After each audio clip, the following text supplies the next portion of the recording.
मित्रांनो, पूर्वी बगाड ही दगडी चाकांवर ओढली जात असे, परंतु आज लाकडी चाकांचा वापर केला जातो.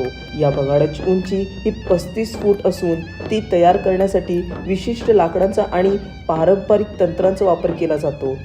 मित्रांनो, या बगाडाला ओढण्यासाठी कोणत्याही बैलांचा वापर केला जात नाही, तर त्यासाठी विशिष्ट बैलांचा वापर केला जातो. ती म्हणजे खिल्लार जातीची